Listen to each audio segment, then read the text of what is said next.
जय श्री कृष्ण। धन्यवाद की महिमा। आज मैं आपके सामने एक छोटी सी धन्यवाद के ऊपर कथा लेकर प्रस्तुत हुई हूँ। हमारे जीवन में धन्यवाद का कितना महत्व है। हमारा कोई भी काम अच्छा करता है तो हम उसे थैंक यू बोलते हैं, धन्यवाद बोलते हैं। ऐसे ही भगवान ने हमको इतना कुछ दिया है, हमें उसका धन्यवाद देना चाहिए, ना कि ये कहना चाहिए हमें ये नहीं दिया, हमें वो नहीं दिया। एक बार क्या होता है, नारद जी और श्री हरि जी वेश बदल कर मृत्यु लोक में आते हैं और भ्रमण करते हैं। लोगों को अपने अपने कर्मों द्वारा दुखी देखते हैं। नारद जी एक ऐसे स्थान पर आते हैं जहाँ पर एक पक्षी बहुत अधिक गर्मी होने पर भी बैठा हुआ था। जब उसे बहुत अधिक गर्मी लगने लगती थी तो वह खड़ा हो जाता था। कभी एक पैर को ऊपर करता, कभी दूसरे पैर को ऊपर करता। नारद जी को यह देखकर बहुत आश्चर्य हुआ कि गर्मी से बचने के लिए सभी छोटे छोटे जीव जंतु, पशु पक्षी छायादार स्थानों पर चले जाते हैं, लेकिन ये पक्षी इतनी गर्मी होने के बाद भी यहाँ पर कभी एक पैर से खड़ा है, कभी दूसरे पैर से खड़ा है।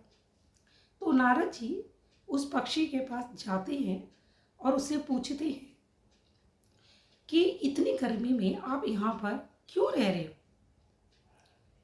कुछ देर के लिए आप यहाँ से हटकर जहाँ पर छायादार स्थान है वहाँ पर अपना समय व्यतीत कर लो। तो पक्षी जी कहते हैं कि नहीं नहीं, वहाँ जाने आने में ही मेरा इतना समय व्यतीत हो जाएगा, कोई बात नहीं, 2-3 घंटे की बात होती है। जैसे प्रभु की माया, भगवान का धन्यवाद। और नारद जी से वो बोलता है पक्षी। तो नारद जी कहते हैं, पक्षी जी मैं बैकुंठ जा रहा हूँ, आपको किसी चीज़ की इच्छा हो तो बताइए, मैं श्री हरि से कह के आपकी उस इच्छा को पूरी करवाने की कोशिश करूँगा। तो पक्षी कहता है, वैसे तो उस परमात्मा ने मुझे बहुत कुछ दिया है, उनका धन्यवाद, लेकिन आप कह ही रहे हो तो इस स्थान पर एक बहुत घना कोई वृक्ष की व्यवस्था हो जाए, जिससे कि मैं उस वृक्ष की छाया में बैठकर सुख से विश्राम कर सकूं। नारद जी कहते हैं ठीक है।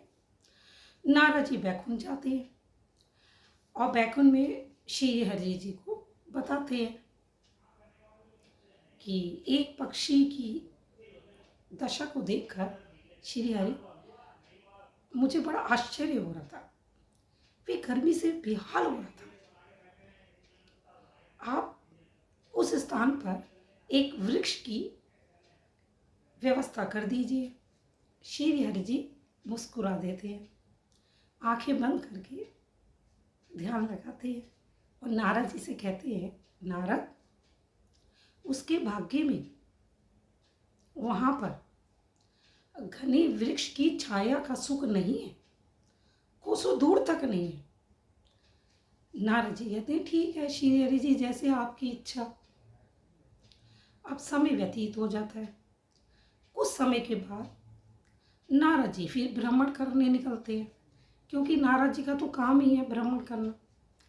वे फिर उस स्थान पर आते हैं और उस पक्षी को देखते हैं। नारद जी यह देखकर आश्चर्यचकित हो जाते हैं कि वो पक्षी एक घनी वृक्ष की छाया में सुख से बैठा हुआ है और भगवान का धन्यवाद कर रहा है। नारद जी को बड़ा आश्चर्य होता है, उन्हें मन ही मन थोड़ा सा क्रोध भी आता है। वे जल्दी जल्दी बैकुंठ जाते हैं और श्री हरि जी से पूछते हैं, प्रभु जब मैंने आपसे एक घने वृक्ष की व्यवस्था करने का आपसे कहा, तो आपने कहा कि उसके भाग्य में तो वृक्ष की छाया का सुख नहीं है। लेकिन मैं अभी अभी देख कर आ रहा हूँ, वह पक्षी उस वृक्ष की छाया में सुख से विश्राम कर रहा है। प्रभु ये क्या? श्री हरि ने मुस्कुराते हुए कहा, नारद, मैंने उसे जो भी दिया, उस पक्षी ने मेरा इतना धन्यवाद दिया, इतना धन्यवाद दिया। उसने यह नहीं देखा कि मैं गर्मी में रह रहा हूँ या प्रभु को कोई दोष दिया या अपने भाग्य को दोष दिया। नहीं, उसने हर पल, हर क्षण मेरा इतना धन्यवाद दिया कि मैं उसे उस घने वृक्ष की छाया देने को मजबूर हो गया। यही कारण था।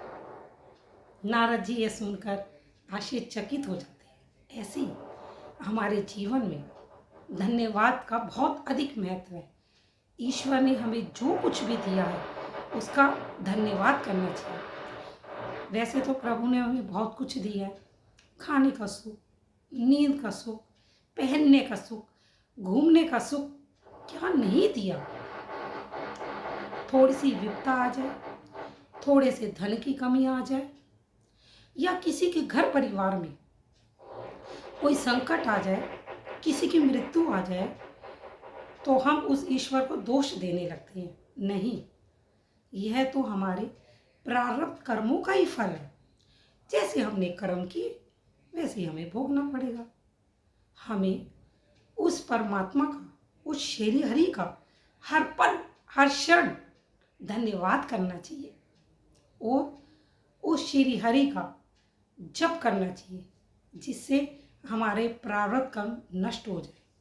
और जब कभी हमें मानव जन्म मिले तो प्रभु हमें अपनी शरण में रखे। धन्यवाद। जय श्री कृष्णा। राधे राधे।